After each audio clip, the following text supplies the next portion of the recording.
Savais-tu qu'un homme a osé défier Allah, lui disant « Amène ton armée, j'amènerai la mienne, et nous verrons qui l'emportera ». Ce n'est ni une légende ni un récit romancé, mais l'histoire authentique de Ninro. Nous allons découvrir comment il a appris la sorcellerie, s'est prosterné devant Shaitan et a dominé presque toute la terre, faisant de lui l'un des 4 hommes à avoir régné sur le monde. Ninro, un tyran parmi les tyrans, dirigé par la terreur et la violence. Il réduisait son peuple à l'esclavage, leur ordonnant « Prosternez-vous devant moi, dites que je suis votre Dieu ». Il fut l'un des premiers à apprendre la magie directement d'Iblis, à Babel, Babylone. Ninro, arrogant, se considérait comme une divinité et exigeait la prosternation.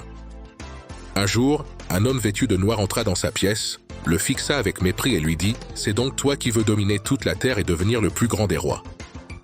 Furieux, Ninro ordonna son exécution. Mais l'homme réapparut, se révélant être Iblis, qui lui offrit le pouvoir de régner sur la terre à une condition, se prosterner et l'adorer.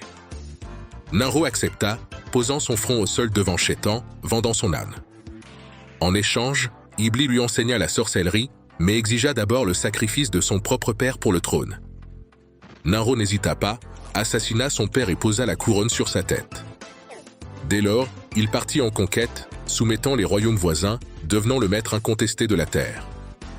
Une nuit, il rêva d'une éclipse solaire annonçant la naissance d'un enfant qui causerait sa chute. Terrifié, Ninro ordonna l'exécution de tous les nouveau-nés, mais Ibrahim naquit et sa mère réussit à le cacher. Ninro contrôlait toutes les ressources. Lors des distributions, il obligeait chacun à dire « Tu es notre Dieu ». Jusqu'au jour où Ibrahim se présenta devant lui. À la question « Qui est ton Dieu ?», Ibrahim répondit « Mon Seigneur est celui qui donne la vie et qui la reprend ». Ninro affirma « C'est moi qui donne la vie et la mort ».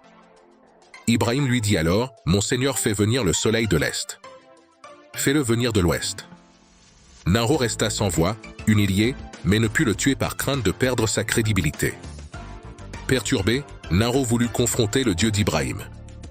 Il ordonna la construction de la tour de Babel, mobilisant 600 000 hommes, et tira des flèches vers le ciel, convaincu d'atteindre Dieu. Pendant une fête annuelle, Ibrahim détruisit toutes les idoles, sauf la plus grande. Quand les gens revinrent, ils comprirent vite qu'Ibrahim en était responsable. Il leur dit « Interrogez donc la grande idole, si elle peut parler ». Silence total. Le peuple comprit sa folie, mais l'un d'eux s'écria « Brûlez-le ».